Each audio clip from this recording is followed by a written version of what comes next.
Hello and welcome to episode 239 of the official EstablishTheRun.com podcast. My name is Adam Levitan. It is here, DFS season, the best season, the highest stakes season. Leone doesn't have to talk about 5K races anymore. He can talk about 5K buy-in DFS tournaments like an alpha. I love DFS season. Today I am joined by, of course, two of the most successful DFS players in the history of the game, Drew Dinkmeyer, Mike Leone. Dink, how's it going? It's great, man. I'm excited to hear about these 5K buy-ins. I've had enough of the 5K races and all of Leone's like fitness challenges. Get out of here. It's time to lose all the fitness progress you've made and improve that bankroll. Yes, exactly. Leone was firing pretty hard at the Thunderdome last year, the 5,300, which is the real 5K, not this nonsense of running. Hey, Leone, how's it going? 21:29, baby. I hit my 5K race time goal. So yeah, you guys can shake your heads, but I was pretty pumped about it. See, the thing about that is no one cares, but they do care if you win the Thunderdome. That's what people do care about. So let's go ahead and get into the DFS. On today's show, we will wrap up our 3-part series designed to get everyone set for the coming DFS season. On this show, we will be discussing what actually matters. What actually matters. Not all this crap that people spew about what they think matters. What actually matters, what our process looks like, what data we use, and more. Before we get into that, I know hope most of you listening to this have our $34.99 draft kit. If you want to play DFS this season, you need the bundle. You need the in-season package. Email support@establishtheRun.com if you already have the draft kit and you want to add on in-season so you can get the bundle. For a full schedule of our in-season product, go to the Our Team drop-down on the site. You'll see what day, what time we release all of our content through the season. I'm excited to get on a routine, man. I love being on a good routine. It's enough already with just the constant news from everywhere and games constantly and preseason games getting canceled. It's enough already. It's time for the regular season. Let's get into it here. The first thing, the backbone, I think, of any good DFS player's process is projections. I know because we've looked at it, and the R-squared, which I don't want to get too virgin on here, but the R-squared of our projections is winning across the entire industry. Leone, why don't you explain what R-squared means for the people, and also how important do you think projections are as the backbone? A lot of people are just flying willy-nilly, making lineups on their phone. How far behind are they? Yeah, I mean, there's kind of like two things that go into evaluating how good your projections are. The R-squared is kind of explaining the percent of variance. So if we had an R-squared of projections to actual fantasy points of, let's say, 30%, that means 30% of a player's actual fantasy points were explained by our projections. And hopefully the order of our projection matches up well. But then we also do a lot of the evaluation that from a systemic standpoint, make sure we're projecting the correct amount of passing yards across the entire league and things like that, and making sure our error in terms of our absolute value between the projection and the actual fantasy point result is as low as possible. So there's kind of two sides to it. One, we want to get the order of guys ranked correctly, as accurately as possible, but we also want the error to be as low as possible and the systemic fantasy points that we're projecting to be in line with what's actually happening across the entire NFL. If you go to the Millie Maker article at the bottom, you can see a table or some data which shows the correlation between our projections and actual fantasy points. And there you can see that we're absolutely smashing the correlation between ownership and actual fantasy points. Dink, I know playing tournaments, people will say it's more art than science. People will say that I know better, IKB. I've even said often IKB. And what I mean by that, really, and we can I should mention what I mean by that is not I actually know better. It's that some of the fragility stuff that we talked about is what I think I understand better than a median projection. But Dink, how do you think about what goes into the projection? Is this the backbone, even when you're playing tournaments? Is the backbone the median projection for you? So the backbone is certainly the median projection in terms of like looking at kind of a first pass at kind of how I'm going to approach the slate. But ultimately, I want to get into kind of ceiling projections when I'm trying to create tournament lineups and understanding kind of the ceiling outcomes for players. So not every player has the same range of outcomes. Some players are naturally a little bit tighter in their ranges, and some positions are naturally a little bit tighter in their ranges than others. And so what you're wanting to do is kind of leverage the understanding of the range of those outcomes when you're creating tournament lineups, because you're trying to create lineups that are hitting the top end range. And some players are just going to have a higher top end range than others. We often think of it in the context of kind of deep threats in the league. It's often not actually the case nearly as much as people make it out to be in terms of being able to hit kind of one deep ball, and that produces a wide range of outcomes. But generally, just different positions. Wide receivers have a wider range of outcomes than quarterbacks. Quarterbacks have one of the tighter range of outcomes. And so trying to understand the different positional advantages to projections and those ceiling projections is something that I really focus on when creating tournament lineups. We can't give away the secret sauce, so it's called here, Leone, but I don't think people understand the amount of work that goes into getting a projection each week. We have a full-blown projections team. Leone, of course, has himself. He has many people working with him on this behind the scenes. Leone, can you give the people some clue about how much goes into this, how we build our projections? I think people would just be interested in how it all comes together.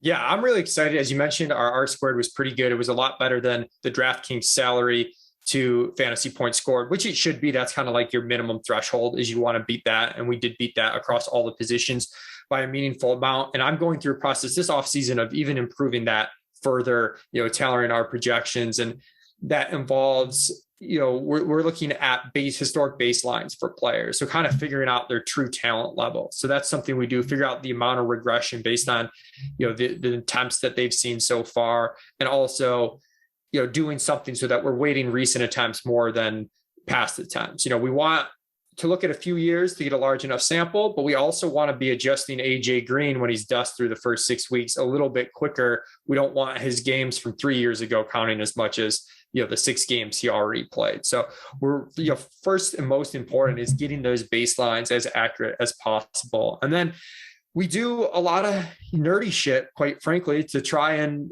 take those baselines and the context of the game and figure out how those are going to be tweaked, and not just on the player level, but the team level. How many plays are they going to run? What's their pass rate over expectation, and how does that affect what their pass rate is going to be in a game where they're 6-point favorites when they're usually 3-point favorites? Little things like this. And we kind of, throw it all together to get a really good kind of set of efficiency baselines and team volume.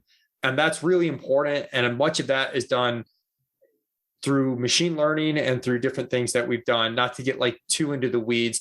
But then there is a bit of a manual process that goes into it, right? It's really hard to, from just a pure mathematical standpoint, capture how many targets, what's Tyreek Hill's target share going to be this week. So we've got me, you, and a bunch of other people just grinding kind of endlessly to make sure these target shares, these carry shares, all these make sense, aren't exactly where they're supposed to be. So that's what goes into it a lot. People do talk about, DVP and stuff like that. We do a DVP on site that is a little bit simplistic, where it's just looking at, points over expectation at a position that the defense has allowed.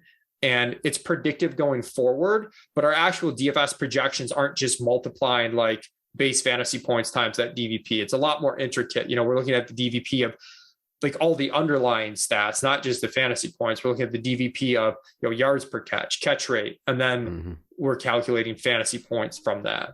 Yeah, and I think the value of this is having full-blown nerds like Leone, and then also having full-blown alphas like me and Silva, who can say that in this specific matchup, they're going to triple team Tyreek Hill. Let's raise Mecole Hardman's target share a few points this week, bring down Tyreek Hill's target share a few points. And that's kind of the soft skill stuff that I think makes a huge difference. And that's what I mean by IKB. It's not IKB, I actually know better. It's that in this specific situation, I think that X players, you're giving Latavius Murray 15% of the targets this week. I think it should be 9% because of XYZ in this matchup, because of the way New Orleans has been calling plays, because of the rhetoric that the coaches are talking about this week, et cetera, et cetera. We bake all that in. Dink, any comments here on me going full-blown IKB on the nerd Leone? Yeah, first shout out to Silva, whose hands right now are in literal weeds, while Leone talks about being in data weeds. And also, I want to say shout out to Leone for giving the nerdy shit, so we can get the explicit rating from Apple on this podcast. Because really, when you're diving down on the projection stuff, this is explicit content and information. But absolutely, the I know better, the context around projections is really the value add from everybody who's playing DFS NFL, and I think that's the value add to having a data-centric oriented group and organization that has the overlay of kind of some of the qualitative context that helps improve the projection process as a whole. And I think the combination of those two things is very powerful. I think we've seen this talked about a lot in the course of analytics in sports as sports front offices continue to improve over time, but understanding the value of kind of traditional scouting and the value of the qualitative aspect. And so I think Adam and Evan certainly bring that context to the projections team that helps make everything more accurate and more appropriate. And it shows up in the R-squared data, and it shows up in any of the evaluative data that compares our projections to the field and to the industry. And okay, from a manpower standpoint too, we're devoting a lot of resources to this. Mark's helping us out a lot, who did some basketball stuff for us. And, if it's just one person doing projections, you're just going to miss stuff. We've got 5+ people with eyes on these all week long. Mm-hmm. So it helps us to not miss anything. Dink mentioned leaning towards ceiling projections when making tournament lineups. I think we don't need to explain that. That should be a no-brainer for everyone. This year, we are adding on the front end floor and ceiling projections as part of that. Leone, how are we doing that? And what do you think about using ceiling strictly when making tournament lineups and not the base projections?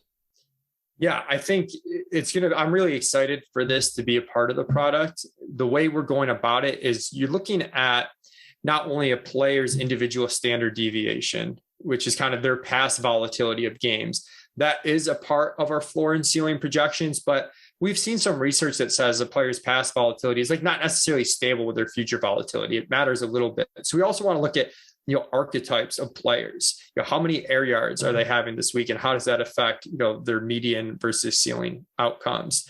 And we can have a lot of conversations where you might say, oh, it's guys with high target shares are going to have the higher ceiling, and I'll say, well, no, it's guys with high yards per target. What we're able to do is actually through machine learning, go back and look at our past projections, our individual kind of projection categories, and actually figure out the way different categories move projections at each kind of percentile level. So we can get a ceiling projection and a floor projection. I think the ceiling projection is way more important than the floor. We're going to have the floor in there. It's a good little check, but even in cash games, you kind of want to be building some ceiling into your lineup. And if a guy's hitting, the idea is to take guys whose probability of hitting their floor a little bit lower. You don't really want floor outcomes in your lineup. So you don't really want to plan around that.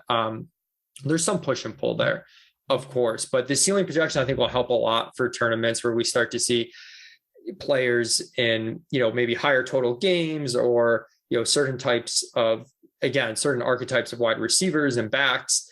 We'll start to be able to see whose skill sets actually matter towards a high-end fantasy outcome. And that'll help, get your exposures when you're doing mass multi-entry or hand building lineups in a little bit of a better spot. And I also think the ceiling projections too start to maybe get away a little bit more from, what the market thinks. We might see a little bit more separation there to help us get a lot of leverage. Dink, what do you think about going full-blown ceiling projections instead of using baseline projections when you're making tournament lineups?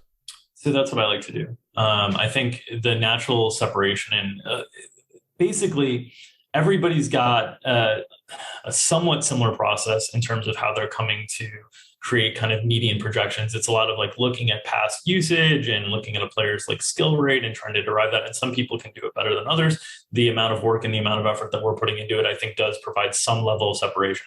But then in terms of like being able to create the whole spectrum and the whole range of outcomes, it's a lot more difficult math. And so you start to separate yourself a little bit more, even by your ability to do that based on your priors and based on things that you've been able to input in the system. So the more layers that you're adding in, the more that I think you can actually separate from the field. And when all of your opponents are generally just sorting and using kind of median or mean projection levels, you having kind of the ceiling projections based in creates this natural differentiation that is also directionally correct. And all we're trying to do with a lot of these projection-oriented decisions is we're just trying to get in the right direction of being correct. Because if we do that more consistently, we'll allow ourselves to exercise more of that upside actually into our lineups. Okay. The second component, or maybe an equally important component when you're playing tournaments, is understanding ownership, aka what the field is doing, what our opponents are doing. Because just because we think a guy is a great play, well, if everyone else does also, that can be a problem. I cannot stress enough, if you're playing tournaments, large field, small field, you need to be using a good set of ownership projections, which are updating constantly. And believe me, Sunday morning, I'm in there updating our ownership projections right up until lock. We are improving the process this year. I think our ownership projections have been really good. We're improving the process this year, instituting some things we used on the basketball side for our ownership projections. Leone, why don't you talk about exactly how you think the best way is to do ownership projections right now? Yeah, so we're basically looking at market sentiment and algorithmically coming up with a baseline ownership percentage projection for each player.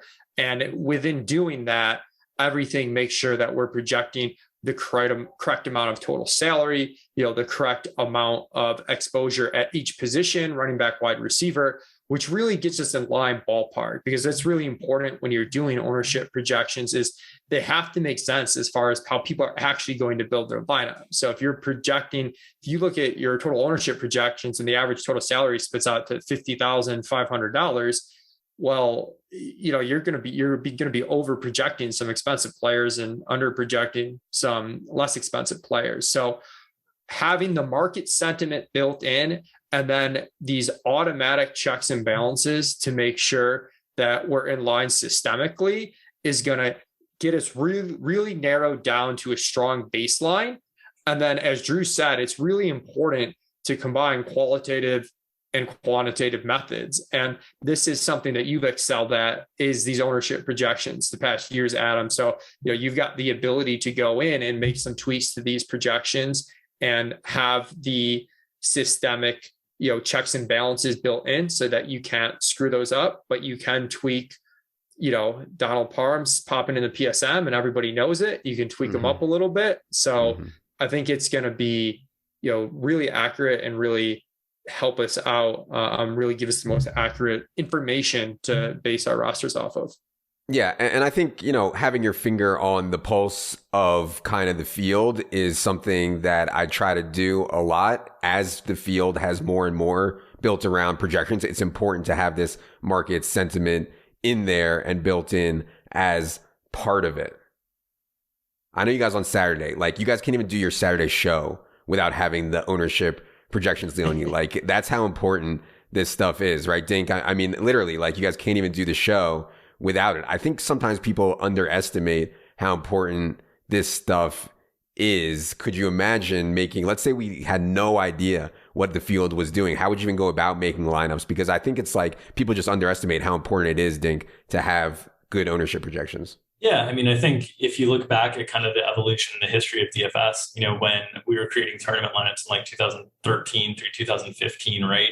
Most of your competition might not have been using median projections for actual player performance and different things. So you were able to kind of separate without contextually understanding how rostered a player is going to be. But now that most of the field is starting to use some semblance of projections and people are using some semblance of optimizers and whatnot, you need to know how frequently players are going to be utilized to know what kind of advantage you can create on the field. Because ultimately, this is two parts of the game. The first part of the game is getting the player's projection correct. And the second part of the game is is creating them in types of lineups that can ascend when you get the player's projection right and can differentiate themselves from the field. And so really understanding how owned or how utilized a player is going to be is really, really important to creating good tournament lineups, because a player that is going to be utilized by 90% of your opponents is very different than a player that's going to be utilized by 10% of your opponents. The odds on how that works in your favor just change. If they're going to be utilized by 90% of the field, then if they do well, you add no value by having that player because everybody else is going up alongside you. But if they do poorly, you add a lot of value by not using that player. Conversely, if you have a 5% rostered player in your lineup, if they do really well, you benefit, you move up the standings while 95% of the field is not moving up. And if they don't do well, then you move down while everybody else is not necessarily moving down. So understanding how often a player is going to be utilized across the field is one of the most important ways to construct good tournament lineups. Undoubtedly. And you can find our ownership projections on the site. If you have the Labs add-on, they come preloaded and constantly update into the optimizer as well. Last thing I want to talk about here, Leone, is a new addition to the product this year called GPP Game Scores. I don't want to speak here because I don't want to misspeak on exactly what this means. I will let the nerds take over here. Exactly what are we doing and what does GPP Game Scores mean?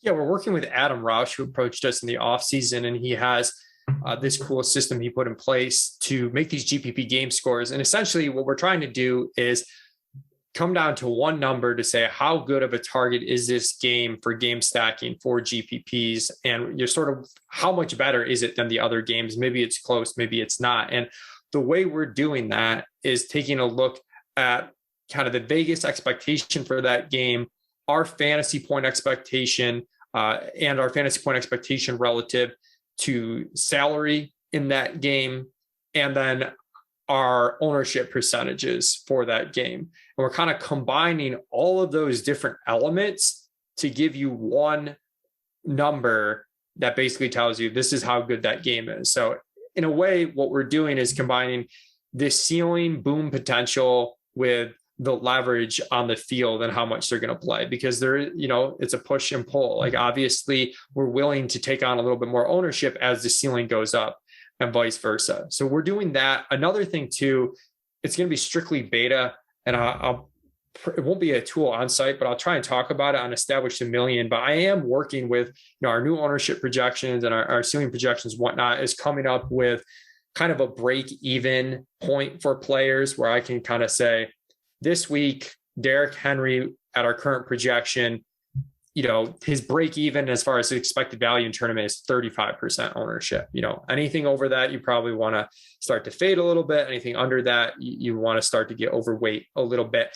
And I'm hoping that'll be helpful because we know the ownership percentages are just so dynamic even throughout the weekend. Like, we try to have the best information available Saturday, but that might help people, be able to make their own decisions come Sunday morning when we update the rostership percentages and we just get a better feel for what the market's doing. Yeah, exactly. And also you will be on Wake and Rake with Wiggins again. You can talk about some of that adjustments as well. All right. We've said it all, and we've said it all about what exactly matters. You'll hear a lot of noise about other stuff out there. I think that with this stuff that we mentioned here, focusing on it is really, really what matters and really is the best way to win. We are trying to constantly evolve with the industry and stay ahead of the curve with all this stuff. Hope you have enjoyed this 3-part series on DFS. Hope we didn't nerd out too much for you at all, because NFL DFS is just the best and it's fun for sure. Again, be sure you have our in-season package to get access to all this stuff that we are talking about right now. Head to the subscribe tab on the site. Next time that I hear from you guys or I talk to you guys, it will be officially week 1. We will be on our week 1 content schedule. Exciting times. There's no feeling like having a Kia on somebody in a game and watching him go down and just praying for him to get up. There's no feeling like that. It's the best feeling in the world. For Leone, for Dink, for producer Luke, I am Adam. Good luck, everybody.